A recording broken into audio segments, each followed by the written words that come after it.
Buenos días. Primero agradecer al Banco Central de Bolivia por la gentil invitación para participar en la jornada monetaria. La presentación que yo voy a hacer es sobre el contexto internacional, enfocándome en la diferencia entre países avanzados y emergentes y hablar un poco del comportamiento de los mercados financieros en el último año, el último periodo. Bueno, un disclaimer antes de empezar. Esta presentación es mi opinión personal, no necesariamente refleja la opinión de la institución para la que trabajo. Lo que voy a presentar hoy día está basado básicamente en el reporte anual del BIS, que se encuentra también disponible en su página web para quien quiera tener una revisión más a detalle. Este es un esquema de lo que voy a presentar. Voy a empezar hablando sobre indicadores del entorno macroeconómico y voy a dividirlo entre países avanzados y emergentes que han tenido un comportamiento bastante heterogéneo. Luego voy a pasar a hablar sobre el comportamiento de los mercados financieros y me voy a centrar en dos mercados que son muy importantes, especialmente para los países emergentes y para la región, que es el mercado de materias primas o de commodities y el mercado de tipo de cambio. Y luego les voy a mostrar algunos indicadores. La volatilidad de estos mercados financieros ha tenido un impacto, podría tener un impacto hacia el futuro sobre el sistema bancario. Y finalmente voy a cerrar la presentación con una serie de riesgos para la economía global que están mucho más ligados hacia un mediano plazo. Entonces, con lo que quiero empezar es con una perspectiva global de cómo se encuentra la situación económica en el mundo actualmente. Y mucha de la prensa especializada o de los columnistas o de las opiniones son de que el mundo se encuentra en una situación de un crecimiento bastante bajo, ¿sí? muy débil, y que luego de ocurrida la gran crisis financiera de 2008 no se ha terminado de recuperar. Pero lo que les quiero mostrar aquí es que si bien el crecimiento está por debajo del promedio histórico, en realidad no está tanto por debajo. Es decir, que siempre la comparación se suele hacer con el periodo exactamente previo a la crisis financiera, de 2000 a 2007, donde el mundo estaba en un ritmo de crecimiento bastante alto. Y por lo tanto, si se compara, probablemente la reducción es mucho más marcada. Entonces, lo que les muestro en el gráfico de la izquierda, este de aquí, es el crecimiento del PIB global, en el caso de la línea en rojo, y luego lo he separado en países avanzados, que es la parte en azul, y en países emergentes, que es la línea en amarillo. Básicamente los países emergentes creciendo a tasas bastante más altas que los países avanzados, y tenemos aquí la crisis financiera con las caídas fuertes del crecimiento del PIB para las diferentes regiones, la recuperación rápida del crecimiento en el caso de países emergentes y con tasas bastante dinámicas. Luego ha venido esta reducción en el crecimiento y luego los puntos que se encuentran hacia el final de la muestra son los promedios ponderados históricos en un periodo un poco más largo, es decir, desde 1982 hasta el 2007. Y lo que observamos es que no se alejan mucho el comportamiento, digamos, a 2015 de estos promedios históricos. Donde sí se ve que el crecimiento se mantiene bastante bajo es particularmente en el caso de los países avanzados, donde hay una brecha de alrededor de 1% entre el promedio y lo observado el año pasado. Si vemos otros indicadores de actividad económica, como por ejemplo el comportamiento del mercado laboral, que está graficado aquí con la tasa de desempleo, vamos a ver una suerte de desconexión, donde el mercado laboral sí muestra signos mucho más marcados de recuperación en comparación al comportamiento de la actividad económica. Aquí vemos también las tasas de desempleo para el mundo, para los países avanzados y países emergentes. Sí, los países emergentes fueron menos golpeados en términos de mercado laboral luego de la crisis financiera. Se han visto también continuas reducciones en la tasa de desempleo con estas tasas de crecimiento altas durante el periodo post-crisis y luego ya con una reducción del dinamismo de la actividad económica en estos países, ligeramente un incremento en la tasa de desempleo. Donde sí el comportamiento es mucho más dramático, ha sido mucho más dramático, es en el caso de los países avanzados, donde la tasa de desempleo, especialmente en el caso de los países de Europa, subió de una forma dramática, ¿sí? Acá podemos ver que está en niveles de alrededor del 5%, hacia niveles por encima del 8%, Y recién en los últimos años, con la toma de una serie de medidas de política macroeconómica, se ha logrado recuperar el comportamiento del mercado laboral y volver a reducir la tasa de desempleo a tasas que se encuentran, digamos, alineadas con el comportamiento de la historia. Otra de las variables importantes a analizar es el caso de la inflación, donde tal vez ahí los riesgos son más importantes, especialmente para el caso de los países avanzados. Sí, si bien es cierto, el promedio global se encuentra alrededor de una tasa de 2,5%, que digamos es una tasa baja y es una tasa que se puede manejar. En el caso de los países avanzados tienen tasas muy cercanas a cero y los riesgos deflacionarios son una preocupación bastante importante para el caso especialmente para el caso de la zona euro de los países de Europa, que voy a ahondar más en la exposición en adelante. Entonces ahora lo que voy a hacer es centrarme en la división entre países avanzados y emergentes. Y aquí lo que les quiero mostrar es un poco quiénes han sido los países más afectados durante el último año. Entonces, mi historia, la lámina anterior era, ok, estamos dentro o muy cerca de los promedios, pero aquí lo que les quiero mostrar es que aquellos países exportadores de commodities o de materias primas han sido los más golpeados en el último año, sí, especialmente con esta caída dramática del precio del petróleo que se mencionó en la exposición anterior. Entonces, aquí lo que he hecho es tener el mismo dato de la economía global que tenía en la anterior, pero separarlo en países exportadores de commodities y otros países avanzados y emergentes.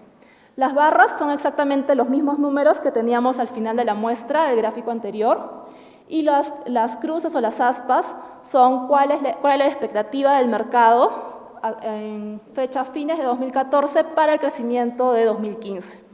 Entonces, ¿qué es lo que se esperaba? Se esperaba algo muy parecido en la mayor parte de los bloques. ¿Sí? Si vemos el crecimiento global, fue de ejecución ligeramente por encima de 2,5% y el esperado un año antes era muy cercano a este. Si vemos los países emergentes que no están ligados al comportamiento de las materias primas, básicamente es el mismo número, ¿sí? Por encima del 5%. Y países avanzados que están ligados a otro tipo de actividades también están muy alineados. Sin embargo, donde sí se ve la diferencia clara es en el grupo de países exportadores de commodities, donde, por ejemplo, se esperaba hacia fines de 2014 un crecimiento promedio de estos países alrededor de 2%, cuando en realidad prácticamente no tuvieron ningún crecimiento en el año. Entonces, la mayor parte de los países exportadores de materias primas sí se han visto fuertemente afectados por el lado de la economía real, con esta caída dramática del precio del petróleo. Un poco centrándonos en las principales economías del mundo, en el caso de Estados Unidos, las perspectivas son de que vaya a continuar este ritmo de crecimiento, que es un crecimiento moderado,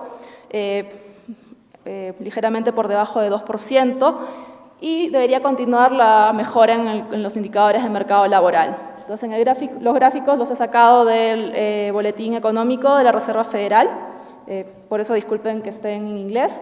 Básicamente, el gráfico de la izquierda para ustedes es donde se encuentra el comportamiento de los dos indicadores de actividad económica, el crecimiento del PIB y del ingreso doméstico bruto. Y básicamente se ha mantenido bastante similar en los últimos años, con un crecimiento de alrededor del 2%, a pesar, digamos, de un dato aquí ejecutado el primer trimestre de 2016, que se encuentra ligeramente por debajo de lo esperado. Sin embargo, los indicadores adelantados al segundo trimestre del año indicarían que esta situación se va a revertir y que la tasa de crecimiento para el año 2016 sería similar a la observada el año anterior. Entonces, tendríamos un continuo crecimiento en tasas hacia ese nivel. En el caso del mercado laboral, que es donde se ha visto la recuperación más fuerte, tenemos dos indicadores de mercado laboral. La línea en gris, que se encuentra en la parte superior, es la participación de la fuerza laboral, y vemos también el gráfico de la línea en azul, que tiene el ratio de personas empleadas a población total, y vemos cómo está aumentando la participación de trabajadores en el mercado laboral, que de alguna manera nos da indicios de una situación mucho más positiva y perspectivas mejores hacia el futuro para la economía americana. Entonces, bajo esas perspectivas de comportamiento de actividad económica, la Reserva Federal está tomando medidas de política monetaria que son muy cautas. Entonces, hasta no tener información suficiente de una recuperación marcada de la actividad económica, todavía se van a mantener las tasas relativamente bajas y no se va a llevar a la tasa de interés hacia un nivel, digamos, de largo plazo.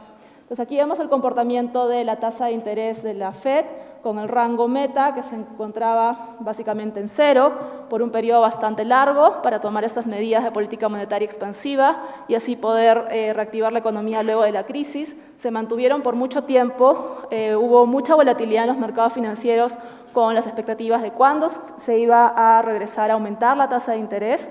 Finalmente se dio hacia fines de 2015 y se aumentó hacia el siguiente nivel, que es un rango de 0,25 a 0,50%, y ese nivel se ha mantenido durante la primera mitad del año. Sí, sobre las otras tasas, básicamente lo que espera el mercado es que este ritmo de incrementos de la tasa de interés de la Reserva Federal sea a ritmos muy moderados. Eso lo podemos ver con la tasa hacia 2 años, que está básicamente por debajo del 1%, o la tasa de los bonos del Tesoro americano a 10 años, con una tasa de interés por debajo del 2%.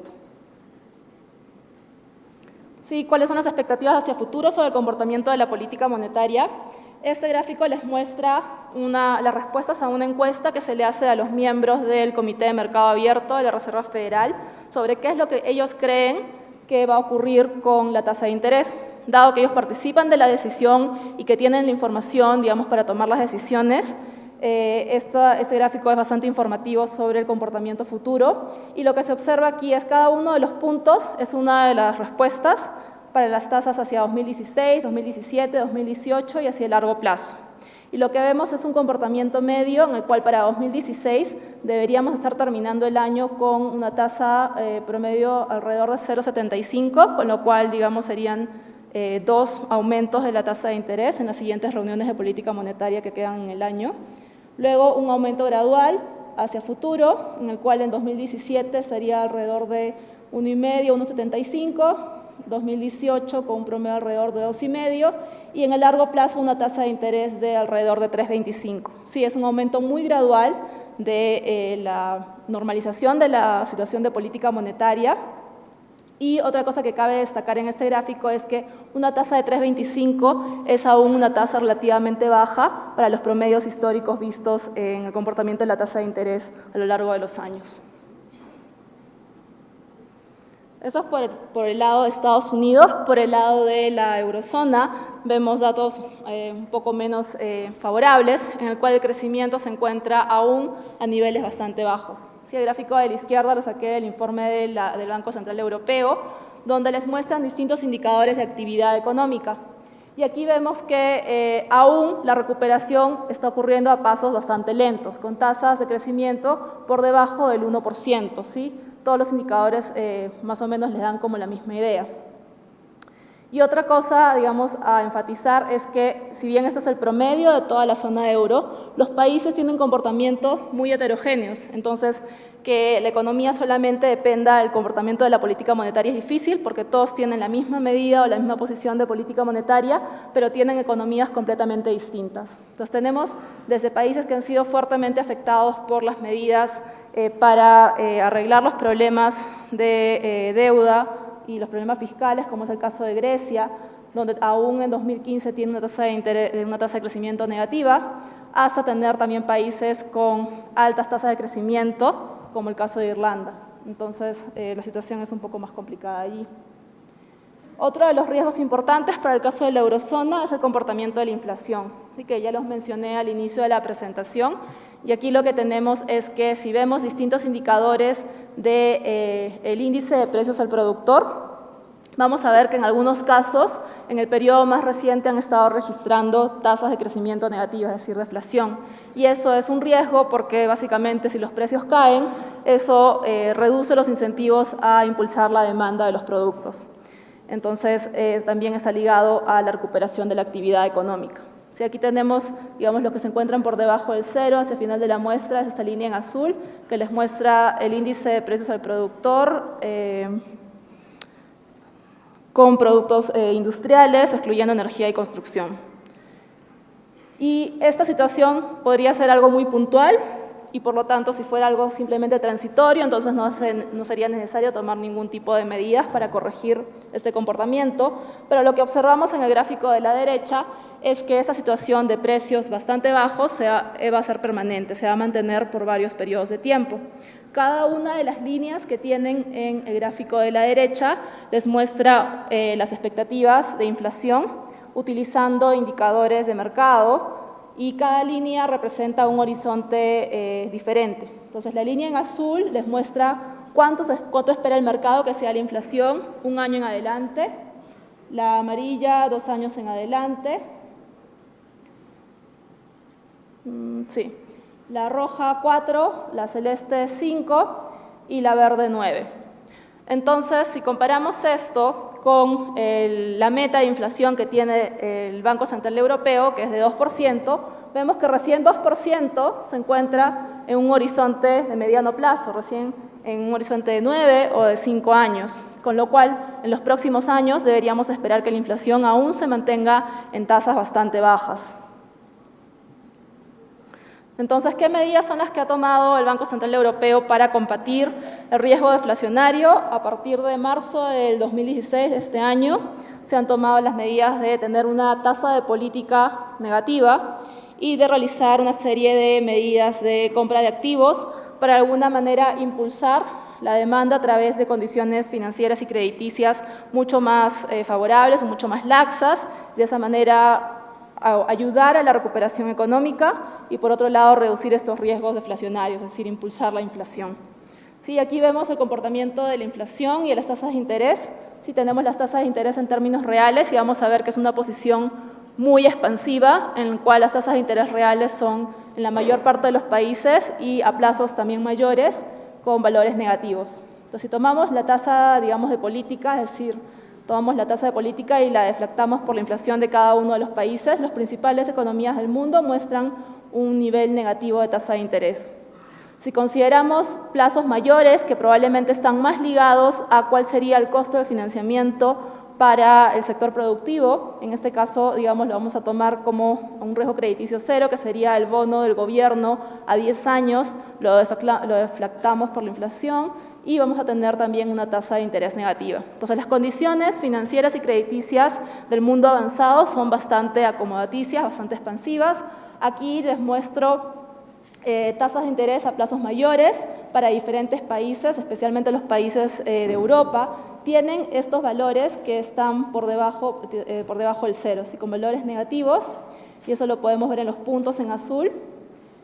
Y lo que está tomando es para cada país cuál es el bono que tienen al plazo más largo. Entonces, por ejemplo, para el primer país tenemos un bono a 15 años con una tasa de interés real de menos 0.05%. Entonces, de esa manera lo que se trata de hacer es impulsar la economía relajando las condiciones financieras.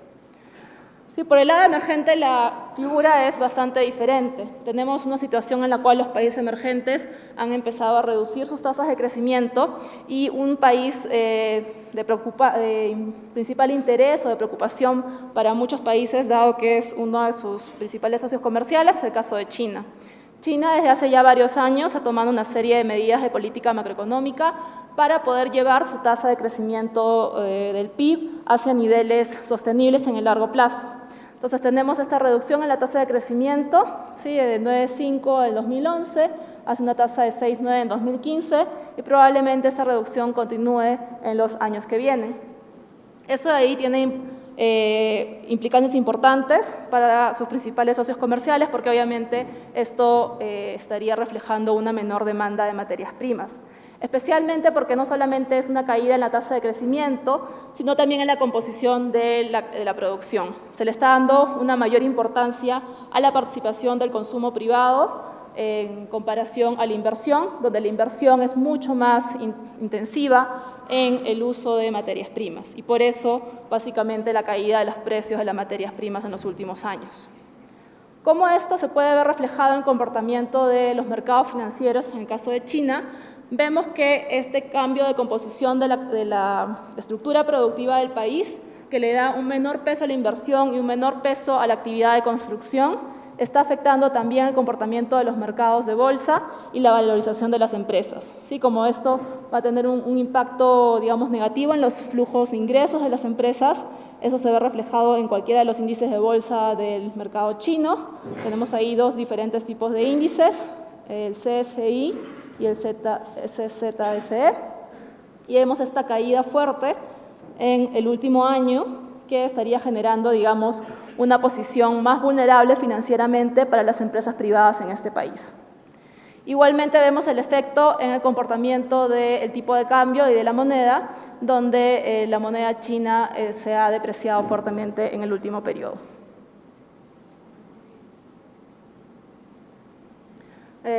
¿Cuál es la figura para América Latina? América Latina también ha sufrido en la mayor parte de países una reducción del crecimiento. Básicamente muchos de los países de América Latina son exportadores de materias primas y la caída dramática en el precio de los commodities ha tenido un impacto importante en sus tasas de crecimiento del PIB. Aquí lo que les muestro es cuáles son los datos ejecutados de 2015 de crecimiento del PIB para los países algunos países de América Latina y las expectativas de crecimiento del Consensus Forecast, es decir, de los agentes económicos, sobre cómo estaría cerrando el año. Básicamente ya hemos tenido varios años de menor crecimiento, aunque en el caso de Bolivia, como se presentó en la exposición anterior, mantiene una tasa de crecimiento bastante elevada, pero el resto de países se han visto mucho más afectados y lo que se espera es que se continúe una tendencia similar para este año con ligeras recuperaciones, dado que ya el precio del petróleo y otras materias primas no estaría cayendo de forma tan dramática durante el año. Sí, estas revisiones se han dado en cuanto a las expectativas. Aquí lo que les muestro es para cada uno de los países que tienen aquí, Argentina, Brasil, Chile, Colombia, México y Perú. Cada una de las líneas les muestra cuánto es lo que los agentes económicos, ¿sí?, a través de esta encuesta de Consensus Forecast, esperaban que iba a ser el crecimiento de la economía hacia en diferentes momentos del tiempo para el año corriente. ¿Sí? Entonces, lo que vemos es que en la mayor parte de los casos vemos una revisión a la baja, si lo que se esperaba, digamos, a inicios de año era bastante por encima de lo que ya se esperaba una vez que se tiene más información y que se tiene ya parte de la ejecución del crecimiento del PIB. Entonces hay una revisión a la baja en la proyección de crecimiento de la mayor parte de las economías de la región. Sí, en el caso de la inflación tenemos la figura opuesta. La mayor parte de estos países han sufrido de una depreciación del tipo de cambio importante y por lo tanto parte de eso ha sido traspasado al comportamiento de la inflación. Entonces tenemos tasas de inflación relativamente altas en la mayor parte de los países de la región, donde muchos países tienen tasas de inflación por encima o en el límite superior del rango meta de inflación, excepto el caso de México, que es uno de los ejemplos en los cuales la tasa de inflación se encuentra en unos niveles históricamente muy bajos. Esas son las líneas en azul en cada uno de estos gráficos.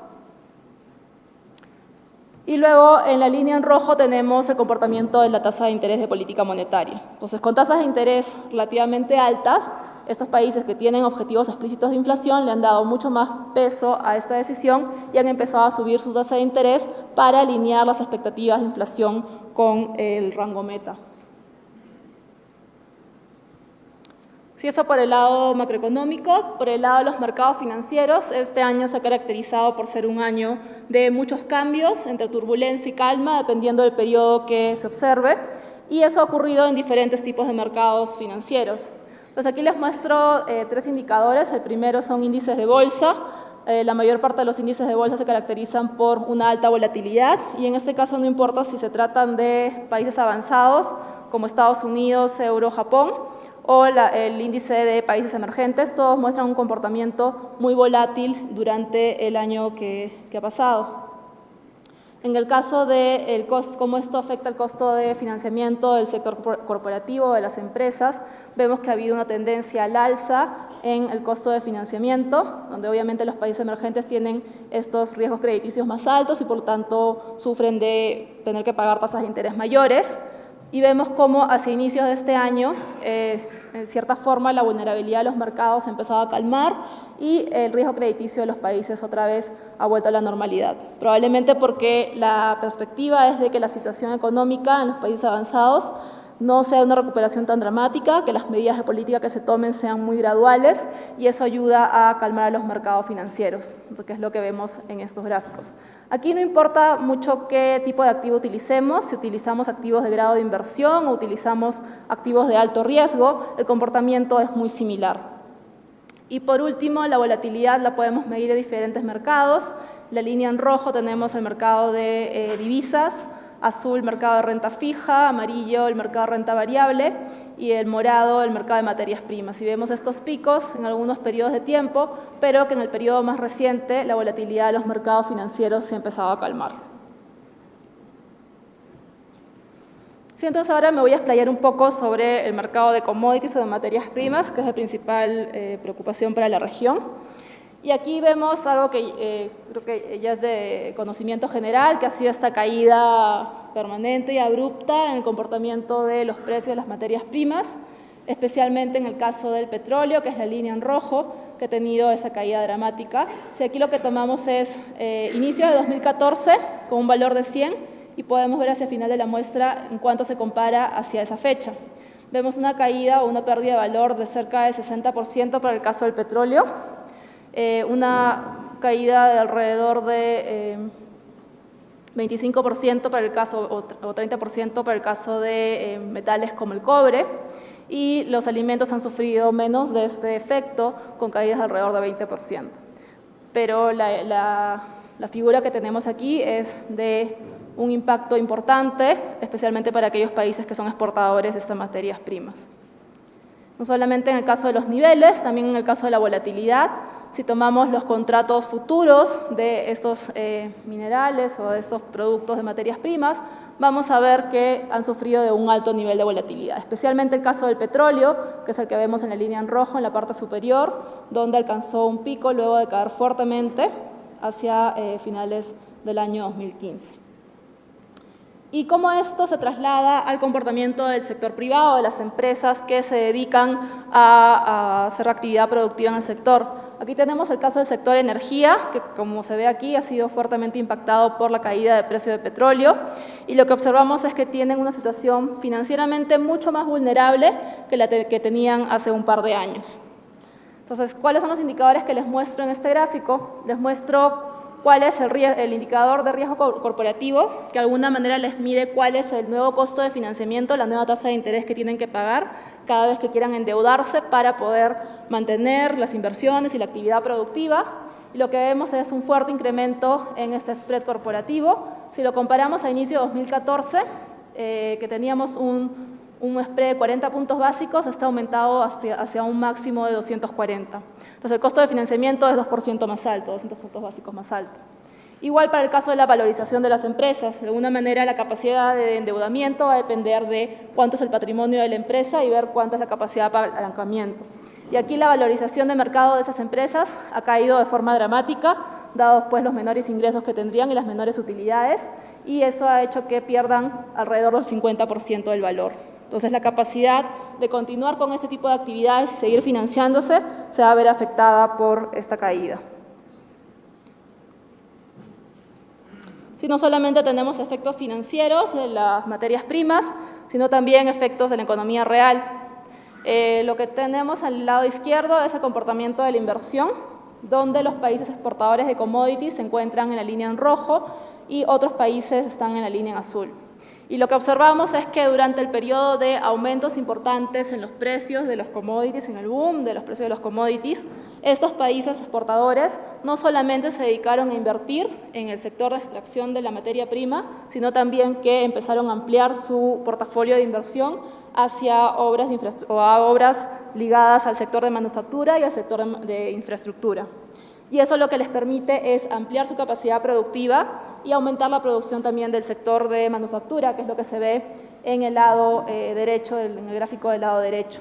Vemos cómo la producción industrial mundial se vio fuertemente incrementada durante el periodo de booms de precio de commodities.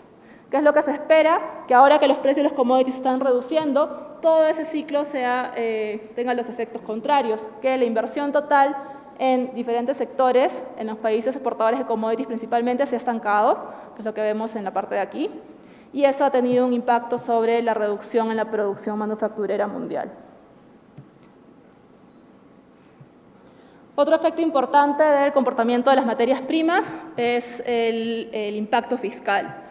En muchos de los países, los ingresos fiscales dependen en gran parte de las utilidades de las empresas del sector de extracción o exportación de materias primas y, por lo tanto, durante este periodo de boom han tenido fuertes aumentos de sus ingresos tributarios, lo que les ha permitido tener un mayor espacio para ahorrar esos recursos y luego enfrentar, digamos, el periodo de reducción.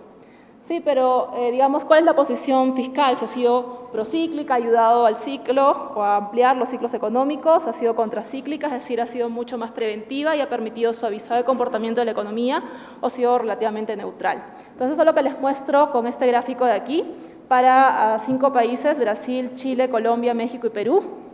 Y las barras en rosado es simplemente el indicador que se usa comúnmente dentro de los hacedores de política para evaluar cuál es la posición del sector público en cuanto a las políticas fiscales. Y aquí lo que vemos es, digamos, salvo Brasil, vemos una posición bastante neutral por parte de la política fiscal. Pero una de las limitaciones de esta medida es el hecho de que no estaría tomando en cuenta esta gran amplitud de los ciclos en cuanto a los precios de los commodities y cómo un aumento importante de los precios de los commodities van a tener o van a generar un incremento igual de importante en los ingresos fiscales. Entonces, si nosotros limpiamos de alguna forma el comportamiento de estos precios de los commodities y queremos evaluar nuevamente cuál es la posición del sector fiscal, lo que vamos a ver es una posición mucho más procíclica, ¿sí? Donde se ha estado, digamos, gastando fuertemente en los periodos de precios altos, y ahora que estamos en el periodo de precios bajos, la capacidad de gasto del Estado se ve mucho más limitada. Entonces, mientras más negativo sea la barra en azul, significa que la posición es de un mayor gasto o de un mayor déficit. Sí, otro de los indicadores es ver cuál es no solamente la capacidad financiera de las empresas ligadas al sector petróleo, sino en diferentes sectores, y cómo eso puede de repente variar entre países avanzados y países emergentes. Entonces, aquí lo que les presento son ratios financieros de empresas ligadas al sector de materias primas para 2 productos, digamos, importantes, que es petróleo y gas en el lado izquierdo y minería y metales en el lado derecho, y trato de hacer una diferencia entre países avanzados y emergentes. En realidad, la diferenciación entre tipo de países no es tan importante, más importante es la diferenciación entre tipo de materia prima. Tenemos 2 ratios financieros, el de los puntitos en azul es el nivel de deuda neta al EBITDA, que es la rentabilidad de la empresa. Sí, aquí lo que vemos es qué capacidad de endeudamiento tiene esta empresa comparándola con la rentabilidad o con el, digamos, el flujo de caja que va generando. Y aquí lo que vemos es que las empresas se han endeudado fuertemente. Sí, desde 2007 a 2015, estas empresas han tomado un nivel de deuda bastante más alto, tanto para el caso de petróleo y gas, que tienen estos aumentos, como para el caso de minería y metales, que tienen aumentos mucho más fuertes. Otra medida de vulnerabilidad financiera podría ser el gasto en intereses, el pago de intereses a la rentabilidad de cada una de estas empresas, y aquí también vemos fuertes incrementos, especialmente para el caso de las empresas ligadas a minería y metales, y el mensaje de esta lámina es básicamente que son empresas que están altamente endeudadas y que ahora van a enfrentar pagos de intereses mucho más altos. Estos son los pagos hacia 2015, son empresas ligadas al sector commodities, probablemente en una situación adversa, el riesgo crediticio aumenta, les van a cobrar tasas de interés más altas, y aún encima de esto tenemos que se viene la normalización de las tasas de interés en los mercados internacionales y aumentos graduales, y eso todavía tendría un impacto aún más fuerte en el costo de financiamiento y en la vulnerabilidad financiera de estas empresas. Con respecto al tipo de cambio, sabemos que las monedas de la región han sufrido de una fuerte depreciación del tipo de cambio durante el periodo más reciente. Sí, ya desde que se anunciaba el tema del tapering empezaron los aumentos del tipo de cambio, pero se han agravado aún más durante el año pasado, durante el 2015. Entonces aquí tenemos diferentes medidas que muestran la el fortalecimiento del dólar con respecto a América Latina, en el caso de la línea en rojo. Ese es el índice del dólar de Bloomberg, que simplemente considera diferentes monedas, tanto de países avanzados como emergentes, y luego tenemos el índice de JP Morgan, que considera solamente países emergentes. Pero básicamente la figura es la misma, donde el dólar está tomando una posición mucho más fuerte, dado pues la recuperación de su economía y la normalización. En el caso de, digamos, la desagregación por países de la región, tenemos que en realidad todos los países se comportan de una manera muy similar, con incrementos del tipo de cambio en los últimos años, y lo que se encuentra en el periodo más reciente ya es un periodo de calma. Aún, digamos, con esto del tema del Brexit, que fue algo importante para los mercados financieros en el mundo desarrollado, en Europa, en el caso de América Latina no se vio tan fuertemente impactado. Sí, entonces, ¿qué otras variables están detrás de este fortalecimiento del dólar? El comportamiento divergente de la política monetaria alrededor del mundo. Este gráfico de acá se centra un poco más en lo que es países avanzados, y básicamente lo que trata de capturar es la diferencia entre política monetaria excesivamente expansiva para impulsar la economía de los países europeos frente a un Estados Unidos con una política monetaria donde ya empieza una normalización y un aumento gradual de las tasas de interés.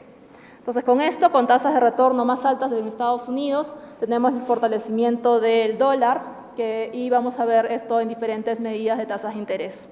Entonces, tenemos los rendimientos de los bonos soberanos a largo plazo de distintos países del mundo avanzado y de los países emergentes en la parte superior en negro, y lo que vemos es que estas tasas de interés han estado cayendo en la mayor parte de los países avanzados, especialmente porque las medidas que están tomando son mucho más cautas y mucho más graduales.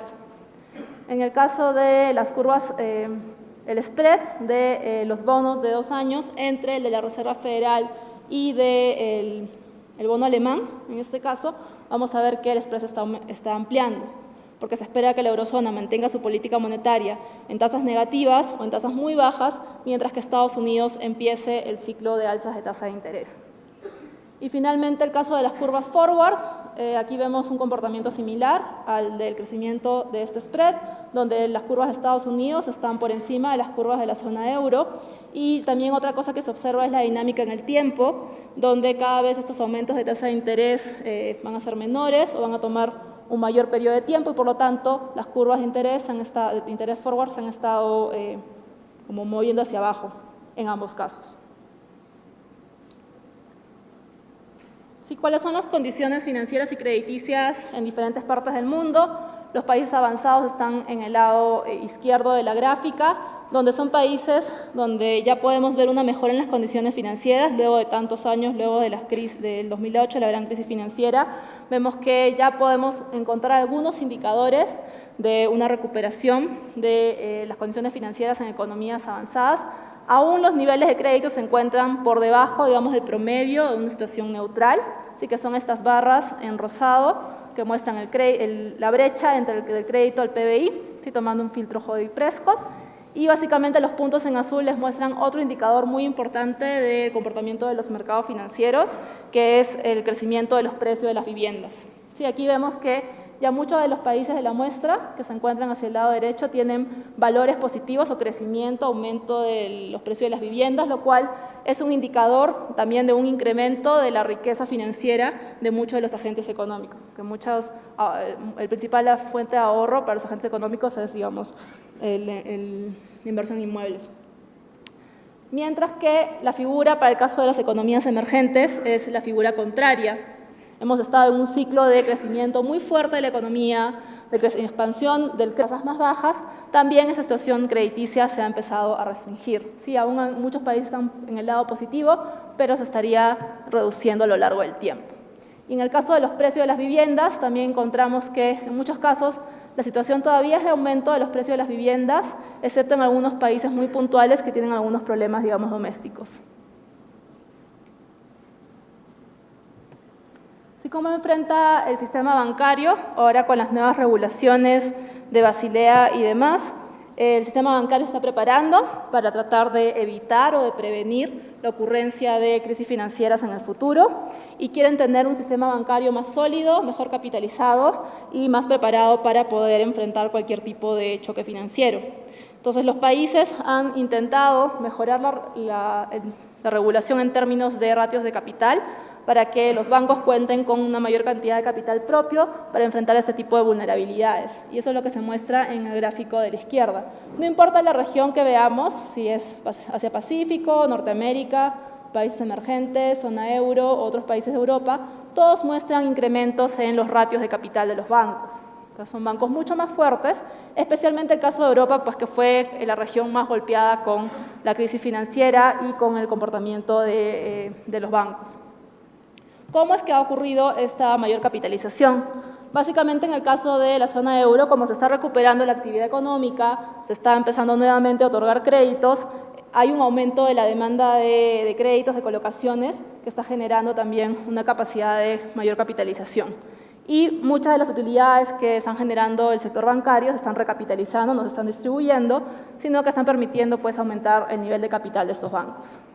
En el caso de los países emergentes, que tal vez es de mayor interés para nosotros, vamos a ver una figura un poco contraria, donde sí, están pidiendo una mayor participación de capital a los bancos, pero están enfrentando una situación de colocaciones contraria, en la cual hay una reducción del crecimiento del crédito y una reducción de la capacidad de colocación de créditos en la economía.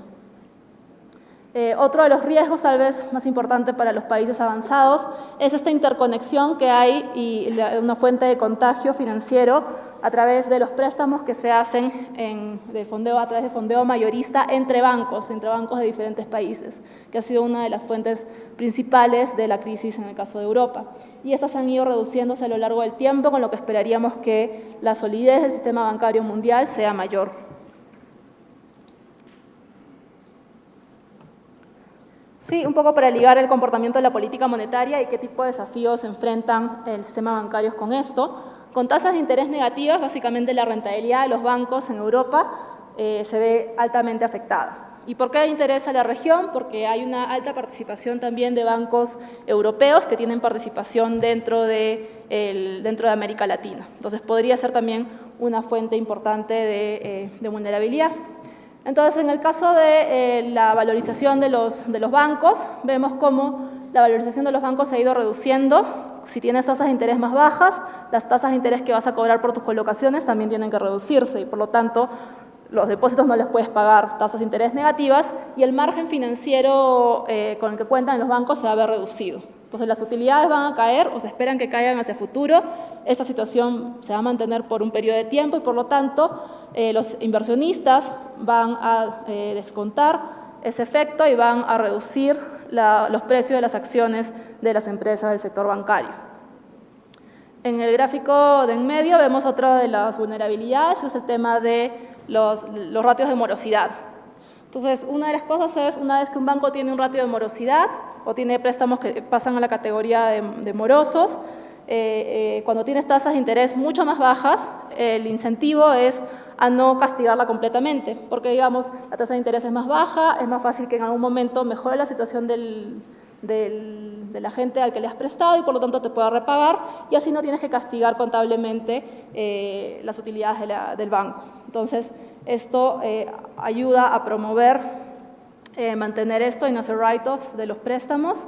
Y por último está otra de las vulnerabilidades, que es más ligada, digamos, a los países avanzados, especialmente a los que tienen ciertos sectores de energía, y si bien no es un efecto muy grande, ni es un efecto sistémico que va sobre todo el sistema financiero, hay ciertos bancos que tienen una alta concentración de préstamos al sector de materias primas, ¿sí? En Estados Unidos, con este desarrollo del shale y demás, hay muchas empresas que se endeudaron para poder realizar este tipo de inversiones y que con la caída de los precios del petróleo estarían enfrentando pues, una situación financiera menos favorable. Sí, y para terminar mi presentación quería dejarlas con estas dos vulnerabilidades o riesgos de la economía global que están un poco más enfocadas hacia una perspectiva de mediano plazo. Entonces yo lo voy a empezar con el de la derecha, que está ligado a la primera lámina que les presenté. Les mostré cómo la recuperación del PIB no era tan importante, es decir, las tasas de crecimiento todavía son bajas, pero el mercado laboral sí tenía una reducción dramática del desempleo. Entonces, digamos, para hacer una consistencia entre entre empleo, desempleo, mercado laboral y cantidad de producto, la variable, digamos, que estaríamos considerando aquí es el caso de la productividad. Si calculamos cuál es el comportamiento de la productividad, vamos a ver una fuerte reducción de la productividad, probablemente a tasas de crecimiento negativas, tanto en países avanzados como en países emergentes, y es así como, digamos, una de las preocupaciones de mayor plazo son esta serie de reformas estructurales que deberían implementarse para poder mejorar la productividad de los países y mejorar la capacidad productiva hacia largo plazo. Y otra de las preocupaciones ya más por el lado, por el punto de vista financiero, es el tema del endeudamiento. Entonces, la figura es de que no importa si vemos países avanzados o países emergentes, todos muestran incrementos en el nivel de deuda global, ¿sí? Desde fines de 2007 hacia 2015.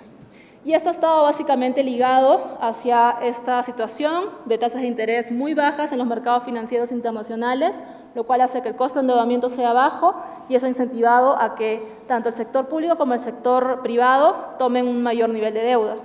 Eso está bien mientras las tasas de interés sean bajas, pero una vez que hay una normalización de las condiciones financieras mundiales, esto podría ser también una fuente de vulnerabilidad.